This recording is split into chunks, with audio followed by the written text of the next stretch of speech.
justice et la haine. C'est comme une coupe pleine qui ne peut que s'éloigner. Ces moments sont les derniers, relayés par tous les siens. Jésus n'a plus que ses mains, jointes dans une prière, qui monte vers Dieu son Père, une prière d'amour, d'obéissance toujours, de Gethsémani à Golgotha. Chemin conduit Jésus sur la croix de Gethsémani à Golgotha. Il donne sa vie pour nous, ses amis. Il fait chaque pas pour toi et moi. De Gethsémani à Golgotha. Il donne sa vie ce jour-là pour sauver l'humanité, pour effacer les péchés des hommes qui l'ont rejeté, pour qu'ils veuillent l'aimer, ceux qui l'ont abandonné. Et il ouvre ses deux mains pour nous montrer le chemin, celui de la liberté. Bonsoir, bonsoir, bonsoir. Alors, bonsoir, bonsoir.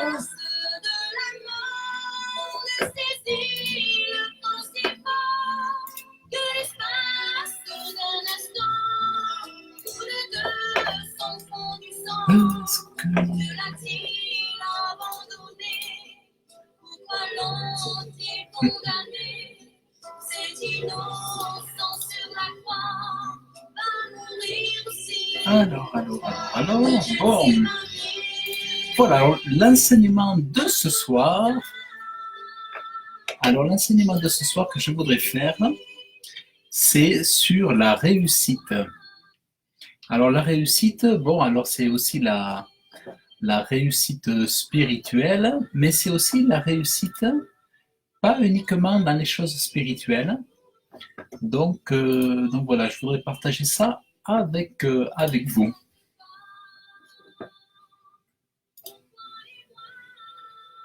Alors voilà, parce qu'on peut être enfant de Dieu et c'est pas parce qu'on est enfant de Dieu qu'on doit forcément, comment dire,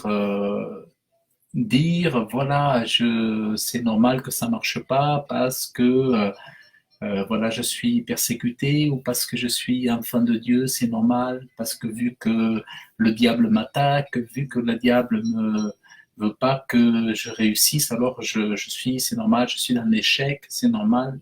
On se dit, bon, peut-être on peut se dire, c'est normal, puisque l'ennemi m'attaque, puisque je suis chrétien, voilà, le succès n'est pas pour moi. Alors qu'en fait, nous allons voir que ce n'est pas le cas. Alors, on va voir ça. Alors, je n'ai pas lancé l'invitation. Oh. Voilà, un petit recadrage. Alors, cette vidéo, ça va vous encourager. Oh, il fait noir là. Alors, cette vidéo, ça va vous encourager pour arriver à réussir dans vos projets, dans vos actions, dans vos situations. Le but, c'est vraiment de vous aider, de vous donner vraiment à comprendre que l'enfant de Dieu est là aussi pour avoir des performances, pour avoir des résultats, et que ça n'appartient pas qu'aux autres. Je dirais même au contraire, en tant qu'enfant de Dieu, dans l'alliance avec Dieu, vous allez voir que nous sommes appelés à braver les montagnes et à faire se taire le diable qui veut surtout garder l'argent pour lui. Il veut garder les trésors de ce monde pour ceux qui le servent, pour les idolâtres, pour les amoureux de l'argent, mais nous pouvons voir qu'avec Dieu aussi, nous sommes appelés à vivre des exploits, à faire des choses extraordinaires pour être là aussi des lumières dans ce monde. Souvent, on n'en parle pas dans les églises, parce que moi, on m'en a jamais parlé dans mes églises, du moins dans mes églises locales, mais je veux vous ouvrir les yeux sur cette notion qui vous permettra, d'un point de vue financier, de vous ouvrir à une autre version des choses. Au lieu de dire que l'argent c'est mal, l'argent c'est sale, l'argent il faut pas que j'en ai dans mes poches, vous allez voir qu'en fait c'est pas tellement ça le problème. Le problème c'est plutôt l'amour de l'argent. Donc nous allons voir ça ensemble. Nous allons voir ça ensemble. Donc est-ce que j'attends un petit peu? Alors je vais lancer des invitations. Et on va commencer. On va commencer dans un peu de temps. Je vais essayer de lancer quelques invitations.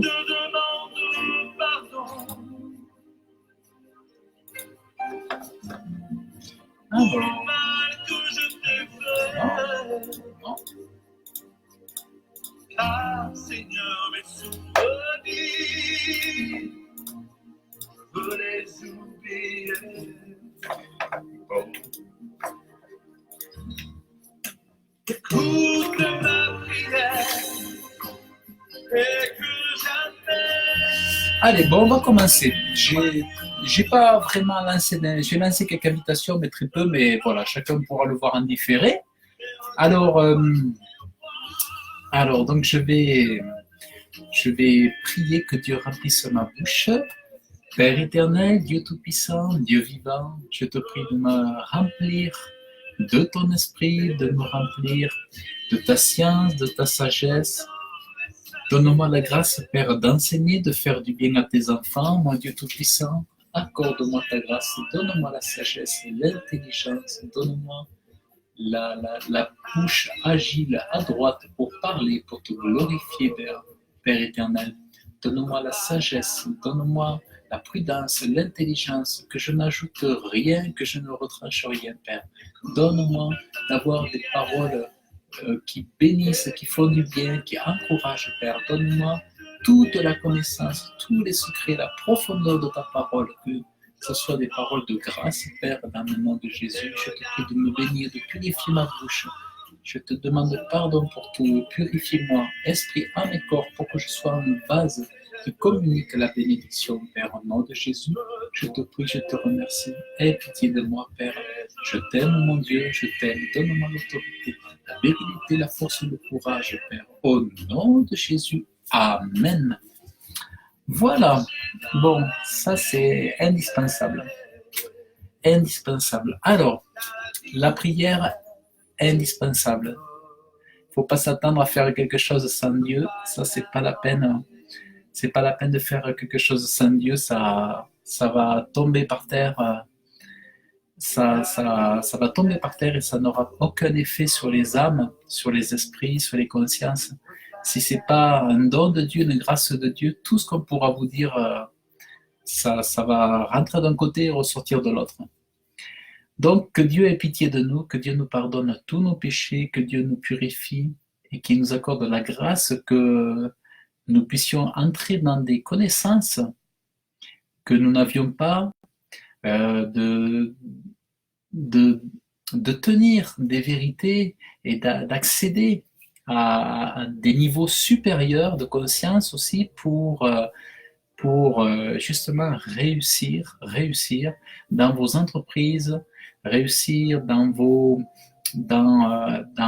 l'accès aux promesses de Dieu. Et donc, voilà. Donc je vous prie même, vous pouvez prier que Dieu vous ouvre la conscience, l'intelligence pour accepter sa volonté, sa pensée. Vous pouvez prier. Tous les pécheurs Savais-tu, enfant dans tes bras, il vient aussi pour toi. Bébé, tu vas enfanter. Tu te verras, comment savais-tu?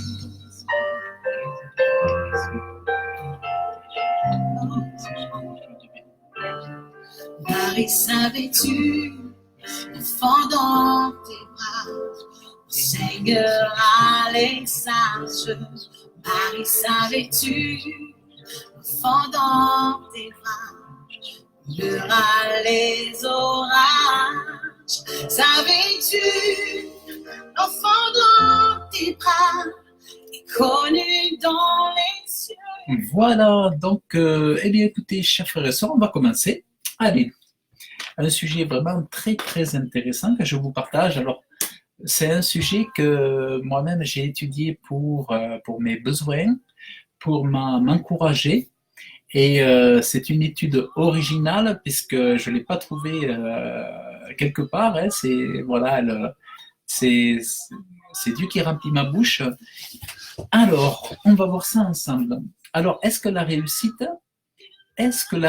ne doit appartenir qu'aux autres? Alors souvent, on peut s'enfermer dans notre spiritualité, dans notre amour pour Jésus, dans notre religion, dans notre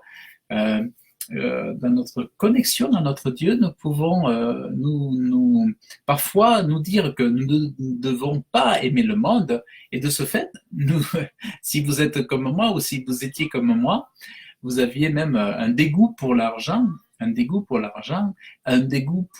réussite, un dégoût pour les choses de ce monde, peut-être comme la Bible nous l'enseigne, mais parfois il y a un gros déséquilibre. Parfois, il y a vraiment un gros déséquilibre.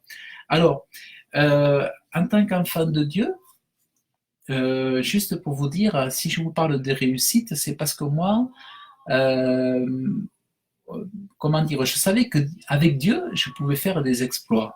Je me rappelle au début de ma marche chrétienne, au début de ma conversion, j'ai été accepté dans un emploi à l'époque, et puis j'avais l'impression que si Dieu était avec moi, je pouvais réussir dans mon travail. Je me disais, là où, maintenant que j'ai la foi, je peux réussir avec Dieu. Je me rappelle, au tout début de ma vie chrétienne, je priais Dieu, par exemple, lorsque je devais faire des choses professionnelles qui étaient difficiles et qui même techniquement, je me disais, mais ça va être trop dur, trop difficile à pouvoir faire ce truc, tout ça. Oh là là, moi je suis pas mathématicien, je suis pas un technicien, comment je vais faire ça? Et puis alors je disais à Dieu, voilà, tu vois, il faut que je fasse un travail parfait.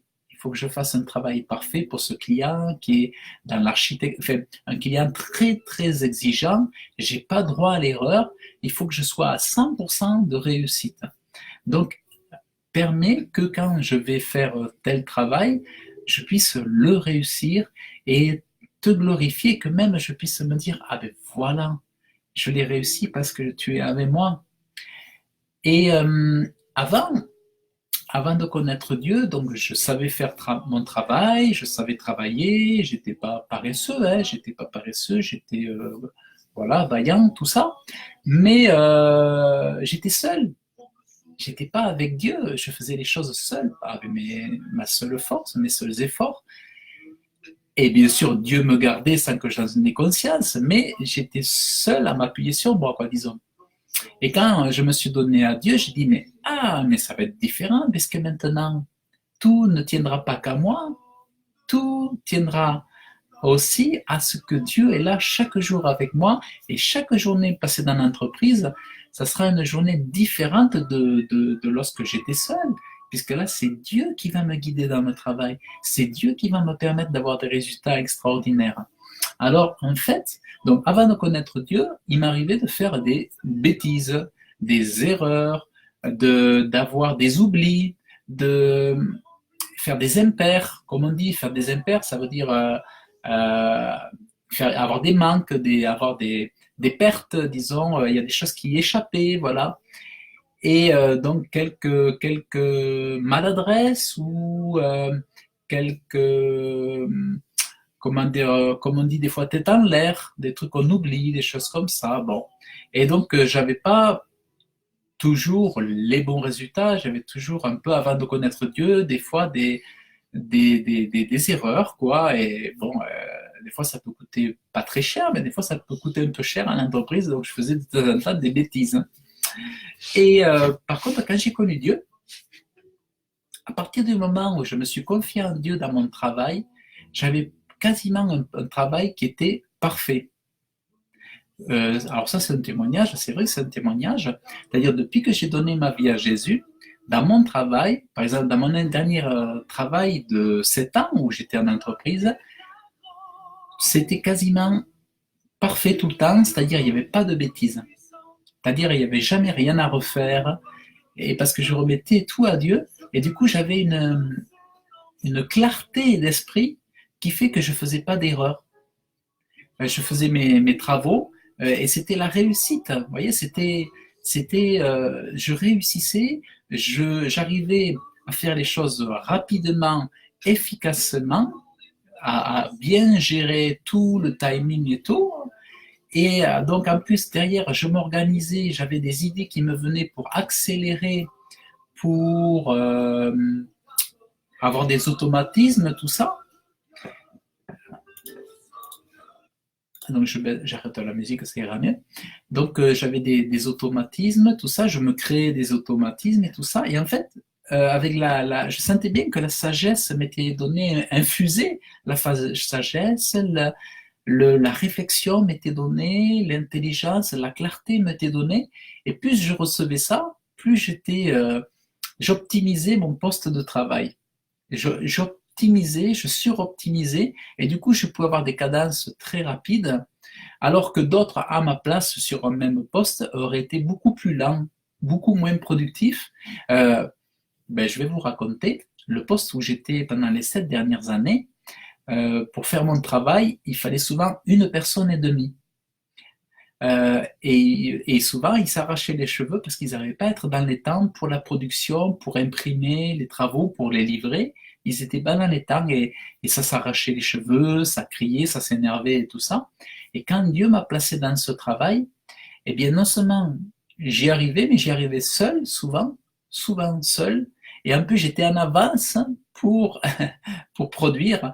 J'étais très rapidement dans les timings. Et on n'a plus jamais vu d'énervement, d'excitation, de stress sur ces travaux, sur ce client. Quand Dieu m'a posé là, c'était vraiment la réussite.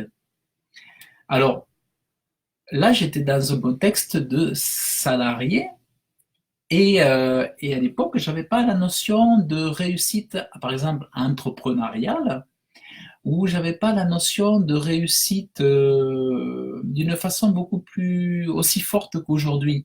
Aujourd'hui, en étant entrepreneur, j'ai besoin d'avoir une notion de la réussite encore plus grande que ce que j'avais eu à l'époque. C'est-à-dire, je faisais confiance en Dieu, mais j'avais pas forcément cette notion de réussite, j'avais cette notion d'aptitude, de capacité que Dieu me donne. J'avais la notion que c'est Dieu qui donnait l'intelligence, mais j'avais pas forcément cette notion de réussite aussi claire. Aujourd'hui, la notion de réussite pour moi est beaucoup plus claire parce que je l'ai étudiée d'un point de vue doctrine ou d'un point de vue biblique, et je me suis rendu compte que c'était totalement à l'intérieur de l'évangile et que que la réussite, elle est pour nous. C'est-à-dire que dans nos entreprises, dans nos objectifs, dans nos nécessités de manger, de boire, de nous habiller, dans l'alliance avec Dieu, le plan de Dieu pour nous, Dieu est le rémunérateur de ce qu'il aime, de ce qui le cherche, et la volonté de Dieu pour nous, pour ses enfants, c'est que nous réussissions. Alors, en fait, je vais vite aller direct au but. Vous avez un psaume un psaume 1, verset 3. Alors, la réussite, ça peut être réussir contre les attaques du diable. Ça peut être réussir contre les menaces ennemies pour vous faire peur. Ça peut être réussir à résister aux tentations. Donc, voyez comment réussir, ça peut être large. Donc, vous pouvez vous saisir votre portion dans cet enseignement pour réussir. Donc, ça peut être réussir économiquement, financièrement, ça peut être réussir réussir au niveau de sa vie spirituelle, réussir pour jeûner. Par exemple, si le malin ou si au fond de vous quelque chose vous dit que vous n'êtes pas capable, si la Bible dit que vous êtes fait pour réussir par l'alliance avec votre Dieu, accrochez-vous là-dessus et vous serez capable de réussir. Vous serez capable de jeûner et de réussir à jeûner. Vous serez capable je sais pas, de faire un régime, capable de modifier votre alimentation, vous serez capable d'évangéliser, vous serez capable de réussir à évangéliser, réussir à jeûner, réussir à faire en sorte que votre ventre ne soit pas votre Dieu, donc à lutter contre la chair, à résister contre la chair, réussir à vous discipliner. Donc, vous voyez comment la réussite peut être, vous pouvez vous saisir de ça, de cet enseignement, pour réussir là où vous avez justement ce soir, aujourd'hui, en pleine journée ou pour demain, vous avez besoin de réussir. Sachez que cela est disponible pour vous dans votre foi, dans votre relation avec Dieu et dans votre alliance avec Dieu. Donc ça, c'est important. Par l'œuvre de la croix de Jésus-Christ, par le sang de Jésus-Christ, nous avons la victoire. Et nous allons voir dans les versets que je vais vous prendre pour témoin, pour foi, pour ajouter foi à ce que je dis jusque-là, c'est que ce sont des paroles que Dieu donne. Alors vous allez voir dans le psaume 1, verset 3, tout ce qu'il fait réussit. Tout ce qu'il fait réussit. Tout ce qu'il fait réussit. Alors c'est important de ne pas lire et de partir. Il faut s'arrêter. Tout ce qu'il fait réussit. Alors, tout ce qui fait réussir, ça c'est très très important et ça peut changer votre vie. Comment c'est encourageant de s'entendre dire que on peut réussir là. Je peux réussir dans mon couple. Je peux réussir à m'abstenir de telle impureté. Je peux réussir à résister à la gourmandise, résister au péché mignon, comme on appelle, résister voilà, vous voyez comment ça change notre vie. Alors, on y va, psaume 1, verset 3.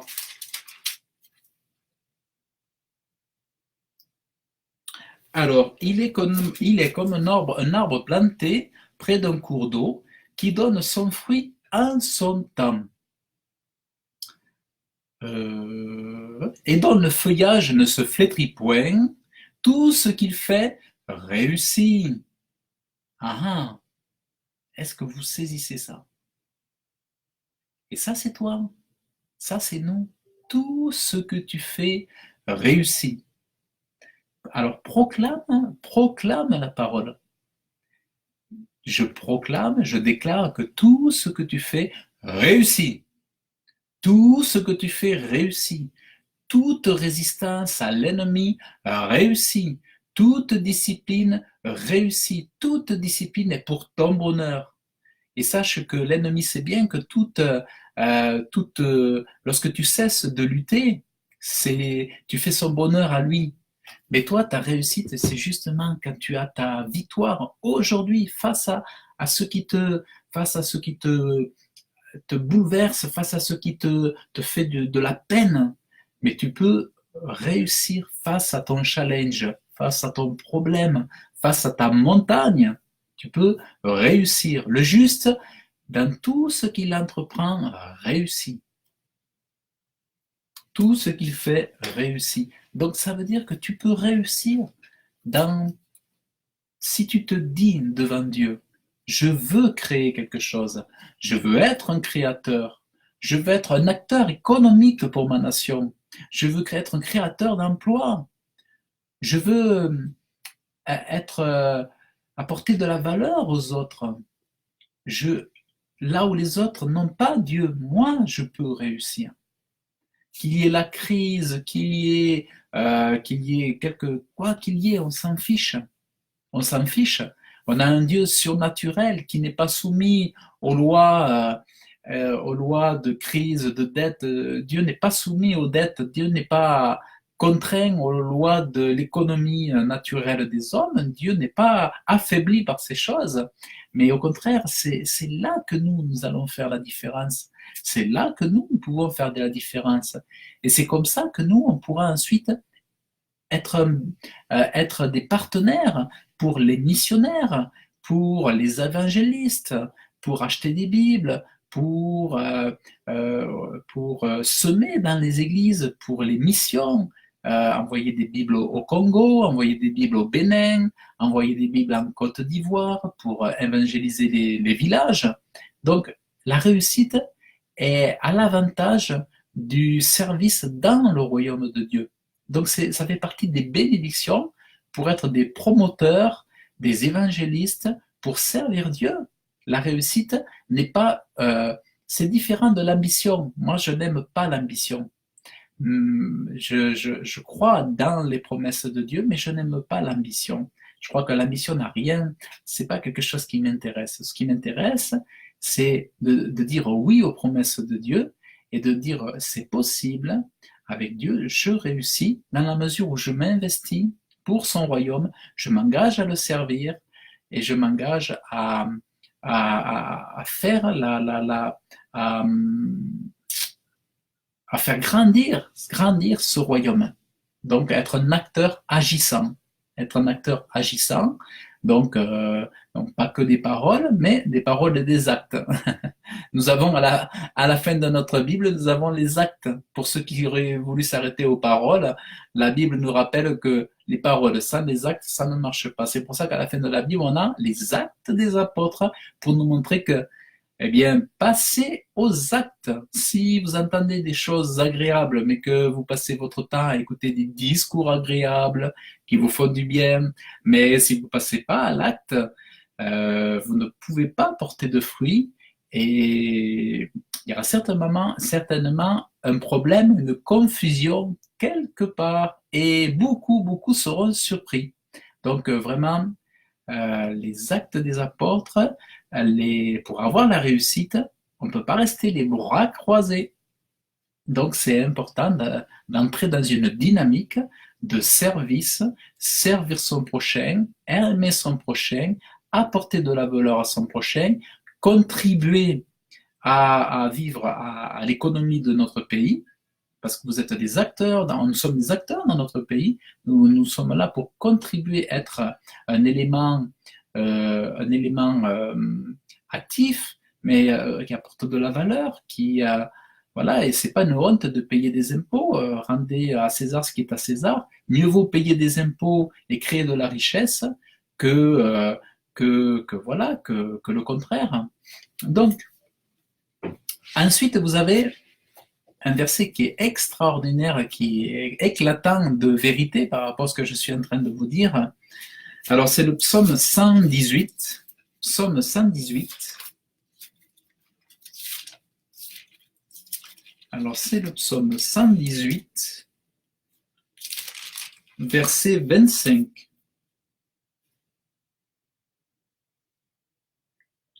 Alors, vous allez voir, ça, c'est extraordinaire.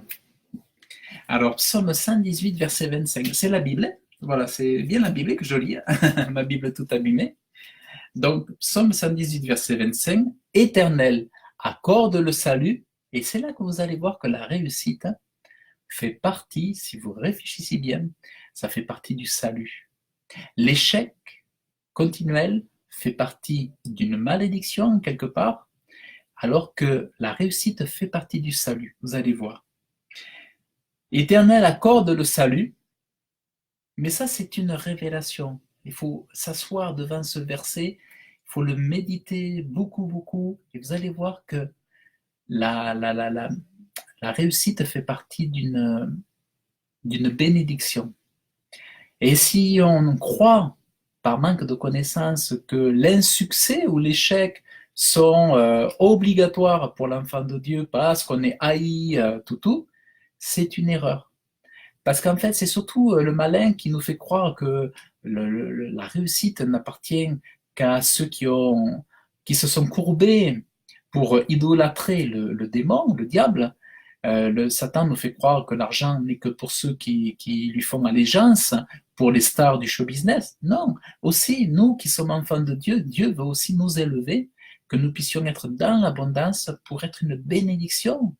Comment voulez-vous que je bénisse les gens dans la rue si j'ai rien à leur offrir?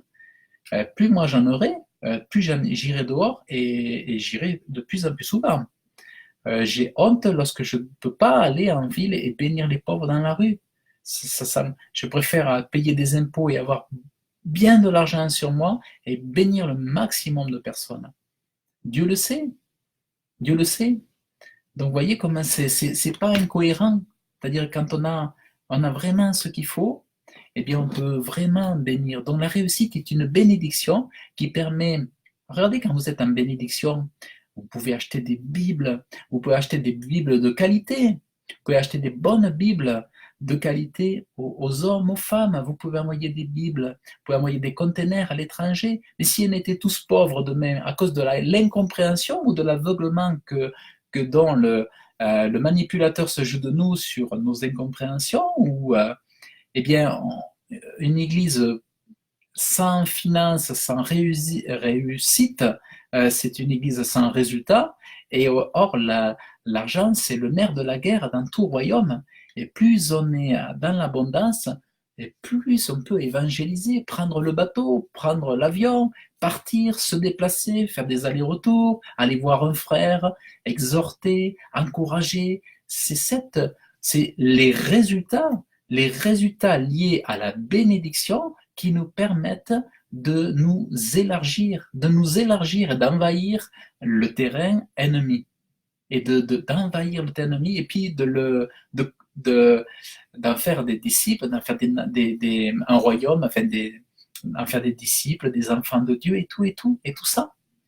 Donc, et puis aussi, réalisez bien que vu les saisons dans lesquelles nous sommes, on a besoin de comprendre les notions des finances dans l'Église parce que regardez comment les écoles, l'éducation maintenant est complètement... c'est la maison du diable. Hein. Les écoles maintenant, c'est la maison du diable. Hein. C'est de la sorcellerie, c'est du satanisme dans l'école. Alors c'est sûr, c'est la laïcité, mais alors c'est la laïcité qui est laïque uniquement pour les chrétiens et les musulmans, mais qui n'est pas laïque pour le satanisme. Hein. Donc laïcité d'un côté, mais pas de l'autre, parce que le satanisme, c'est une religion de Satan. Hein. Il y a même l'église de Satan, dont le satanisme, c'est une religion. Donc, en réalité, la laïcité, c'est faux. C'est une fausseté, c'est un mensonge, la laïcité à notre époque. Puisque pourquoi est-ce qu'on fait la promotion de la magie? Magie blanche, magie noire dans les écoles. Pourquoi est-ce qu'on fait la promotion de la pornographie? Pourquoi la promotion, on vulgarise les relations sexuelles, on banalise les relations sexuelles chez les enfants? Donc, on voit bien que la laïcité n'existe pas, c'est un mensonge. Donc, en réalité, la laïcité, ça a été juste un argument pour mettre Dieu au placard et faire entrer le diable. De toute façon, quand il n'y a pas Dieu, c'est l'autre qui prend la place. Hein. Il n'y a pas une troisième solution. Et c'est pour ça qu'il y a tant d'échecs aujourd'hui, tant d'échecs. On ne peut pas avoir de la réussite ou alors la réussite, c'est pour ceux qui vendent leur âme au diable, et les réussites qui sont, disons, les élévations que le diable fait, c'est uniquement pour que ce soit eux, ils soient des instruments pour pervertir. Donc tous ceux qui sont aujourd'hui dans la réussite, c'est pour transmettre des messages pour pervertir. Donc que ce soit la musique, le cinéma, que ce soit le chant, voilà, que ce soit le théâtre, tout ce qui est artistique, tout ça, si c'est des gens qui ont été élevés par le méchant, l'ennemi, c'est dans le seul but d'infester, d'impacter négativement et de salir l'humanité. Donc lui, s'il élève quelqu'un dans la réussite, c'est pour corrompre. On l'a vu avec les Beatles, avec des groupes très connus comme Queen, les Beatles, comme voilà, CDC, comme Rihanna, comme Beyoncé, vous en avez plein. Vous avez plein de chanteurs, chanteuses qui sont élevés par le diable, donc il leur donne la réussite, mais dans le but de pervertir les adolescents qui écoutent, de pervertir au maximum de générations pour qu'elles viennent à imiter leur star préférée et finissent par se souiller, se faire violer, se dévêtir avec des jupes extra courtes et tout ça. Donc c'est vraiment pour, lorsqu'il donne l'élévation à quelqu'un, c'est pour infester. Alors que nous, quand Dieu nous fait réussir, c'est pour une mission, une sainte mission d'évangélisation. Quand nous pouvons réussir, quand Dieu nous accorde la réussite financière, la réussite sur nos projets, sur nos objectifs, c'est dans le but de le glorifier et de servir à son royaume. Donc, toucher les cœurs, toucher les âmes, et comme dira Reinhard Bonnke, pour dévaliser l'enfer. Donc, ça, c'est vraiment important. Donc, ce que je disais tout à l'heure, il n'est pas bon d'avoir de l'ambition dans le royaume de Dieu, mais plutôt d'avoir l'espérance que les promesses de Dieu sont accessibles pour moi. Parce qu'il est dit dans Proverbe 28, verset 29, celui qui a de vastes ambitions excite les querelles. Et quand il y a de l'excitation de querelle, c'est toujours qu'il y a l'orgueil. Donc l'ambition est toujours associée à l'orgueil. Alors que en rejetant l'ambition, mais en prenant les promesses de Dieu, pas besoin de passer par la case d'ambition pour accéder à la réussite financière, à la réussite entrepreneuriale, à être un créateur de richesse. Nos greniers sont pleins, regorgeant de toute espèce de produits. Notre petit bétail se multiplie par milliers et par des milliers dans nos campagnes, nos bœufs sont chargés. Là, Dieu dit, le psalmiste dit, je te demande la réussite, je te demande l'abondance pour ma vie, je te demande qu'il ne manque rien dans ma maison. Et il dit donc que mes greniers soient pleins, regorgeant de toute espèce de produits, parce que tu es un Dieu de bénédiction. Dieu aime à ce que tu sois béni. Mais pour que des greniers soient pleins, il faut travailler. Le grenier ne va pas se remplir, Dieu ne va pas faire tomber la manne dans ton grenier. Ça, c'est bon pour le désert. Ça sera bon pour un temps de puce. Un temps de puce, lorsqu'il n'y aura plus de possibilité de manger, d'acheter tout ça, là, Dieu pourra nous envoyer la manne. Mais aujourd'hui, ce n'est pas encore le temps de la manne, c'est le temps de travailler, de mettre de l'énergie pour récolter. Mais Dieu te bénit que dans la mesure où tu fais ta part. Pour avoir de bons résultats, il ne faut pas attendre, il faut faire ta part. Et c'est sur ta part, que ce soit dans l'évangélisation, c'est pareil. Tes résultats ne se verront que si tu bosses et tu travailles. Et ça ne veut pas dire que faire semblant, ça veut dire être très actif pour Dieu, très actif, et tes résultats seront là. Parce que nous avons un Dieu aussi qui est très actif, un Dieu qui s'agite, enfin pas qui s'agite, c'est pas le terme, parce que Dieu ne s'agite pas, mais nous avons un Dieu qui ne cesse de travailler. Comme disait Jésus, moi et mon Père, on est toujours en train de travailler. Donc, il y a une mauvaise compréhension des enfants de Dieu qui croient qu'on peut rester sans rien faire et que ça va nous tomber du ciel. Moi, je vous assure, je vois la main de Dieu quand je suis actif. Dès que je suis actif, dès que je suis même voilà, dynamique, dès que je suis réactif, et c'est là que Dieu bénit. Mais si j'ai tendance à être un peu dans la paresse, être un peu dans la mollesse, ah mince, les choses m'échappent. Donc, ce que je veux vous dire là ce soir, c'est que pour aussi voir la réussite pour toi, ne te dis pas, ôte cet entendement-là en toi qui croyait que tu pouvais recevoir de l'abondance en étant dans la mollesse. Tu ne peux pas recevoir l'abondance dans la mollesse et dans la paresse ou dans l'oisiveté. C'est l'action qui paye, même dans le royaume de Dieu.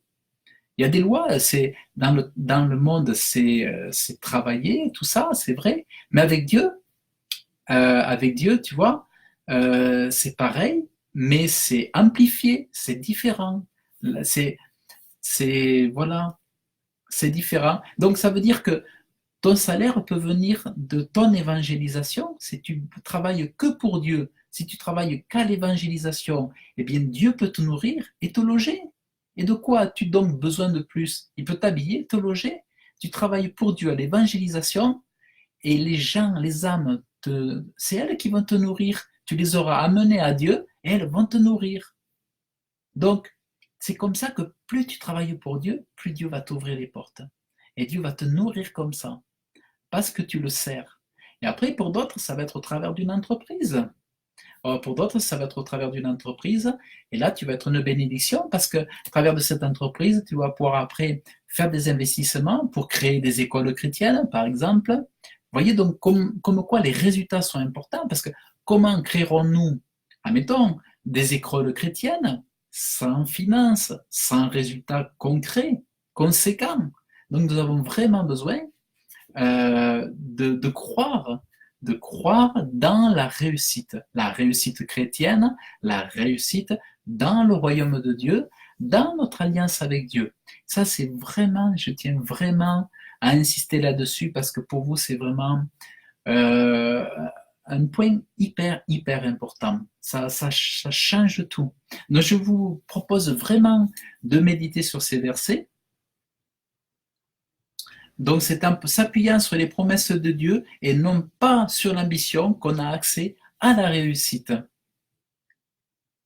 Et dans 2 Rois 18, verset 7, « Et l'Éternel fut avec lui, il eut du succès dans toutes ses entreprises. » Donc, par sa fidélité dans l'alliance avec Dieu, le chrétien se voit attirer la réussite dans toutes ses entreprises.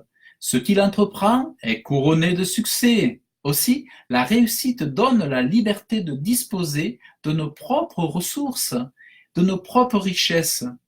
Il n'est plus donc assujetti à quelqu'un d'autre. C'est donc la liberté. La réussite est une bénédiction qui permet d'avoir la liberté. Nous cessons donc d'être esclaves des autres et par conséquent, nous nous approprions même les biens de l'ennemi. Nous nous approprions les biens de l'ennemi, des adversaires, et nous avons accès aux bénédictions matérielles. Donc ça, c'est vraiment hyper, hyper intéressant. Donc voilà, chers frères et sœurs, voilà pour cet enseignement sur la réussite. Donc voilà, c'était vraiment ce que je voulais partager avec vous. Donc, méditez bien ces versets, méditez bien, restez devant, concentrez, demandez à Dieu l'éclairage et que ce soit pour vous une conviction, une certitude, une révélation dans le nom de Jésus. Donc, voilà, ben, je vous remercie. L'enseignement voilà, je pense que là, pour l'instant, j'ai dit vraiment ce que j'avais sur le cœur, qui est selon moi synthétique, clair et très important. Donc, ben, écoutez, je vous remercie. Partagez cet enseignement si vous avez apprécié, que d'autres puissent avoir accès à ce contenu. Et puis voilà, et bien, je vous remercie beaucoup. Que Dieu vous bénisse. Que Dieu te bénisse, mon frère Sylvain, mon frère Gary, ma sœur Flore, Luciane, voilà, Michel. Que Dieu vous bénisse abondamment dans le nom de Jésus. Et puis à très bientôt. Et voilà, soyez vous aussi croyez vous aussi dans la réussite. À très bientôt. À bientôt. Salut. Bye bye.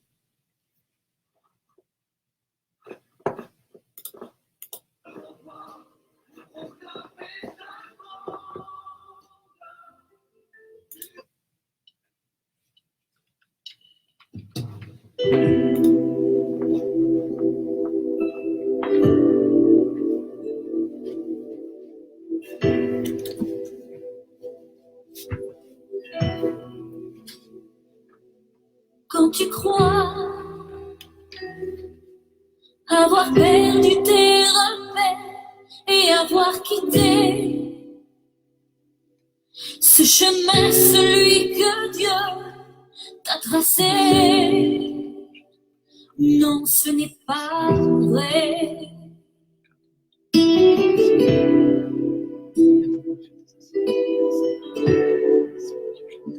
Quand tu te perds dans tes pensées noires,